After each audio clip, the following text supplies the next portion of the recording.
You want to know why the grade is the grade, and we've taken note. For the first time in PSA history, we're going to show the work with grader notes. Good afternoon, collectors and friends. Welcome to another edition of Trading Card Therapy, episode number 69. I'm your host, the Dr. Leighton Sheldon. Thank you so much for tuning in. I greatly appreciate it. In a few weeks' time, the big convention of the year in sports cards is taking place in Cleveland this year at the IX Center. It is called none other than the National Sports Collectors Convention. If you, our listener, would like to find out more information on that convention, what autograph guests are signing, how to get VIP passes, hours of the show, where to stay, all that good stuff, just go to the Nationals website at nsccshow.com. Lots to cover today, so we're going to get right into it. PSA has been making waves recently with just a lot more than grading. And the piece of news that I wanted to cover today was something called PSA Graders Notes. They just came out with this new feature recently. And for the first time ever, at the express level and higher, so for those submitting their cards to PSA at psacard.com and selecting the level at express or higher to grade their cards, other than a card that grades a PSA 10, PSA is now going to give you some indication, albeit brief. That's some of the initial feedback on the process. They're going to let you know if it's edges, if it's the front corners, if it's the surface that's keeping it from grading higher. And when I first heard about this new feature being rolled out by PSA, I was very excited. I want to commend them and keep in mind that there's always, I feel like at the corporate level, right, in any industry, in any business, generally when they roll out an added value service for the end user, the customer, in this case, it could be the collector, a dealer, etc., there's generally an increased cost.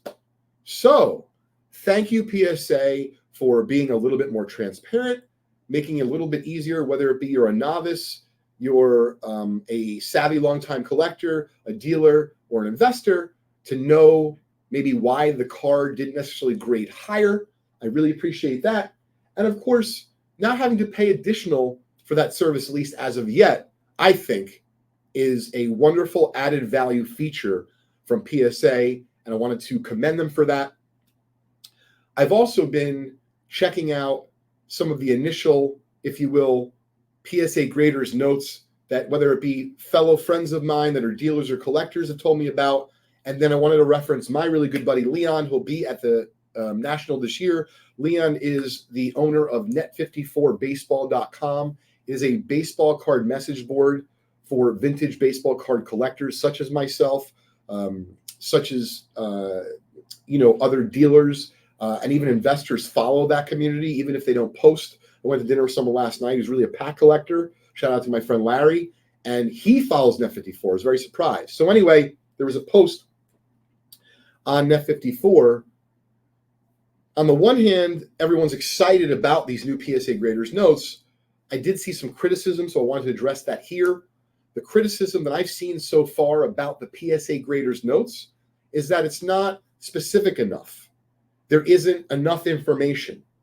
And at least from the initial, I guess, duration of time that Nat Turner and his team have taken over PSA, they may not move as fast as we all being the hobby at large, would like, but they are willing to listen and they are willing to innovate. And I just think that as far as PSA graders notes is concerned, this is really like version 1.0. So some of the criticism I saw was it just says front corners or edges. And someone might want to know, is it the top edge? Is it the right edge? Is it just that? Is it also the surface? And so I believe that Nat Turner is going to be checking out the content and the feedback about PSA graders notes, along with some, I'm sure, of his other team members. And I believe if the criticism is put out in a way that is easy for PSA to digest, I think ultimately if it's better for the community at large, even if it costs PSA a little bit of money, i.e. more time, to put together a little bit more of a robust report, I believe they are going to do that at some point. So I just feel that, number one, I'm very pleased about the rollout of this service. Number two, I'm glad that there's not an upcharge for this service, because I do feel like a lot of other corporations would simply charge you more money for these graders notes, if you will, meaning the added value. And number three, I think this is the initial 1.0 version. So maybe as soon as the end of the National, they'll have enough feedback from grading on site there and people getting their graders notes. And that was one of the questions I had for PSA. Do you think PSA is going to utilize graders notes when they grade on site at conventions like the upcoming National? I believe they're going to. And if they are, I think that's a big win for the hobby community at large, because it can be frustrating, troubling, infuriating, mind-boggling. I mean, whatever words you want to use, especially when you're going to a place like the National and you're paying big money to get these cards graded on site. Any insight is better than none. So maybe this is just the first round of feedback that PSA is going to provide, and I believe it's going to continue to get better over time. But let me know what you think of this new feature, the PSA Graders Notes, in the comments. Do you think it's good? Do you think it needs to be more exact? Or are you happy with it just the way it is? Or maybe it's not even necessary in your mind. Would love to hear your thoughts. All right, next up, this is a treat. All right, when we were working on our 69th episode of Trading Card Therapy, the next topic that I'm going to cover wasn't even on the horizon. And you might be asking yourself, how's that even possible, Lee? You seem like you're prepared for the show. Got your outline, got a few topics you want to cover. I usually think about it the Monday of that week. So that way, if I want to investigate and listen to some YouTube content, or if I want to read some articles, I want to do some my own research, I'm able to do that. Well, this one, I guess, maybe pun intended, came out of left field. Yes, a baseball reference here. So for those of you that do not know which company I own JustCollect.com, and I'm a partner, one of the co-owners of VintageBreaks.com. But in particular, talking about Just Collect, we buy, sell, and appraise, and we're rolling out some new services soon. So make sure you stay tuned for future editions of Trading Card Therapy. And all of those services of buying, selling, appraising generally are surrounding vintage sports cards. Now, to be clear, vintage could be old Judges from the late 1800s. It could be Ozzie Smith's rookie from 1979 Topps. It could even be in the 80s, like Michael Jordan's 86 Fleer or his 84 Star card, which is on fire, or even like an 89 Bowman Tiffany Griffey rookie, or if you have 100 89 Upper Deck Griffey rookies, we're a buyer of those as well. Normally, other than collecting memorabilia and autographs and things of that nature, I typically don't buy and sell those. I enjoy collecting them, like many of you who are maybe even listening to Trading Card Therapy right now. Well, this is a special one because this is someone who called our office, and Kristen, who's first on the phone here, gave this woman some really solid information, and then this particular woman reached out to us, meaning through our website, filled out the form, our free appraisal form at JustCollect.com, and of course, we got back to her right away. She was doing some cleaning up of her fiance's family's, if you will, heirlooms. So we're going to get a little bit more specific with the details on our next meeting. Okay. We met with her yesterday, and before she shows me anything, I had known what some of the highlights are. I said, could you tell me the story of how you found these? She said she was cleaning up because she's getting married soon. They need the space. And there was a little shoebox that had been forgotten about in this gentleman's family for decades. And someone in the family, like I said, we'll get you more specific soon, was an avid baseball fan. In fact, so much so that they were writing to ball players decades ago. And when I started to lay my eyes upon some of these autographs, so we are talking about autographs, keep in mind, not only am I telling you, my Trading Card Therapy audience, but I also explained to this woman, I'm not an autograph expert. I'm a vintage card expert. However, I not only collect autographs and photographs and some memorabilia, but I also, I kind of understand the process of how things work. And I've dealt enough with some autographs that I'll feel comfortable saying, this looks good, or this is definitely looking not good. All right. Before I show these to you, can you imagine you're just sitting around, minding your own business, and all of a sudden someone comes into your life, and forget about the value for just a minute. She's telling me the story. You're going to see one piece in particular is going to definitely give you goosebumps, because it certainly gave me goosebumps. She has, at least to start, over 150 autographed 3x5 index cards that this individual in her fiance's family was sending out to the ball players decades ago. This is not only, of course, fresh to the hobby, this is fresh to the world. These have never been authenticated, to be clear. And as I start to show them to you, of course, I would love to hear in the comments what you think of these. But this is a very special episode, because after viewing these, she felt comfortable with the process. We explained to her what we would pay for these if they were in fact authenticated. We explained to her what PSA was and why the best ones would have to get authenticated by PSA in order for us to feel comfortable to buy the entire collection. So before I show you some of the bigger names, some of the other names that are still fun in the collection, like Max Carey and Lefty Grove and Elmer Flick, these all have value, but they don't have the same type of value, that the ones I'm about to show you do. We're going to show you some fresh, signed and autographed index cards that were likely sent through the mail decades ago. And this woman is marrying someone in her family, in that person's family, that found these as she was helping to clean up, going through some of their old family possessions. So keep in mind, even though I'm not an autograph expert, I've had Dizzy Dean before, and this looks pretty good. I don't believe there's anything on the back. Okay. There's actually a few Dizzy Deans. There's another one. And as DJ Khaled would say, another one. All right. Here's where things start to get even more interesting. I've had Satchel Paige before. This looks dead on balls, right? But in case you weren't sure, there's another one. Now, that looks to be a little bit later in Satchel's life. But to be clear, I'm not an autograph expert. And as I'm showing these off to you, I'm going to explain to you what we proposed to her and what she was comfortable with doing. Before we do that, I don't want to make you wait any longer. All right. There are 3 really, really important signed index cards that she brought in the first group. So keep in mind, she brought a couple dozen. We're going to show off just a few more today. We're going to keep everyone posted about the Satchel Paiges and the Jackie Robinsons that we are about to send to PSA to get authenticated.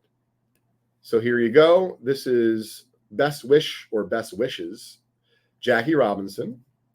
Now, the next one is super interesting because the note says, "Dear Mr. Robinson, I would greatly appreciate if you would take time to autograph the enclosed items. Thanks very much." Now, I don't know if that says Best Bill. I'm not really sure. Best Joe Z. I got no idea. But what I do have an idea about is Jackie. I don't know if he signed the other items, but he literally signed this note. Best wishes, Jackie Robinson. And although it's not authenticated, I feel pretty good about our chances. Let me know in the chat if you think this is an authentic Jackie Robinson photograph. Autograph. We are sending these off to PSA later today, and we will hopefully know the results very soon. But I thought that was really cool to have the actual note that was written to Jackie Robinson way back when, and he literally signed that note. Now, I don't know if he signed the other items, but I can tell you this. There is one more Jackie Robinson autograph in the collection. And it just happens to be, it looks to be mint, the autograph itself. It's gorgeous. Best wishes, Jackie Robinson, in just a gorgeous blue ink. Very bold. He really could have signed it like last week. It's that nice. Nothing on the back. So we're going to keep you all posted in real time as we get information back. Oh, and you want to get this? This is kind of nuts. The woman's name? I had to ask her 3 different times. I thought she's pulling my leg. That's right. Her name is Jackie. Okay. We'll keep everyone posted on the trials and tribulations and the authentication process of those autographs. As promised last week, I told you there was one more part of this epic T206 Hindu find that we made recently out of Connecticut. And the third portion has nothing to do with T206s. That's because if you tuned into our last 2 episodes of Trading Card Therapy, you'll have known that even though we bought an incredible collection of tobacco cards, including over 500 T206s with 26 Hindu backs, including several Hall of Famers, those cards were found by this gentleman's mother back in 1969 while they were living in Atlanta. She was an antique picker. You know, she was a collector. And these cards we're going to show you today had nothing to do with his mother. It was this gentleman who not only collected these cards himself, maybe traded for them in his neighborhood. He thinks he might have even been gifted some of the early 50s cards. We're going to show you some of those right now here on Trading Card Therapy. By the way, if you want to see the full story on this particular collection that we bought, or to be fair, hundreds of other collections that we purchased over the last 20 years, just go directly to our website, justcollect.com, and click on blog. Or if you're like me and you like to go direct to the destination, go to blog.justcollect.com. So you can see nice stars, but I mean, this is what kids did to their cards in the 50s. You got tape, you got rounded corners. It gets a little bit better here in the late 50s. We got a Mickey. It's actually pretty nice for a fresh collection. Pretty well centered, decent corners. A little bit softer on the Teddy Ball game. A couple Teddy Ball games. 57 Koufax, always a tough card. 56, there's a few of them, including a Mickey. Triple Crown year. Jackies, you can see these are all collector grade. Grade cards, nothing that's going to break the bank.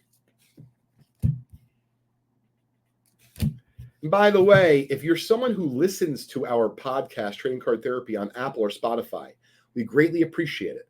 But if you'd like to see the video component and see some of these special cards and autographs that we show off sometimes every week or every other week, simply go to my YouTube channel, Just Collect, and look for the Trading Card Therapy tab, and you'll see all of the episodes right there for you to watch if you'd like to check them out. Drysdale rookie, a couple of those. Big Frank Robinson rookie, power hitters with Mantle, Clemente. Then you get into the 60s, and you can see the cards are even a little bit nicer. You know, these were the cards you actually collected as a kid. So these are what I really found fascinating because they're in incredible condition. For those that don't know, these are Bazooka baseball cards from the 1960s, and these cards were generally available on boxes of Bazooka baseball cards. That's right, not in packs, but on boxes. And you would actually have to cut them off or cut them out of these boxes. Well, this gentleman said to me he had no interest in chewing gum. He had no interest in doing anything other than acquiring the cards. And I said, yeah, but the cards are really nice. And he said, Leighton, I spent hours cutting these. I was so into the Bazooka cards. And he said he had more. He doesn't know where they are. But just look, someone hand cut these back in the 60s. And there's some really key cards here. Aaron, Koufax, Clemente. You know, there's more in the collection. We just sleeved up a couple of them for our podcast today. As you can see, did a pretty nice job of cutting around the lines. There you go. There's a Mickey. He didn't have any panels, but but he did a nice job of cutting them up individually. Mays, Aaron, and another man. Well, I hope you enjoyed today's episode of Trading Card Therapy. Thank you so much for tuning in, for taking this hobby journey with me each and every week here on Trading Card Therapy.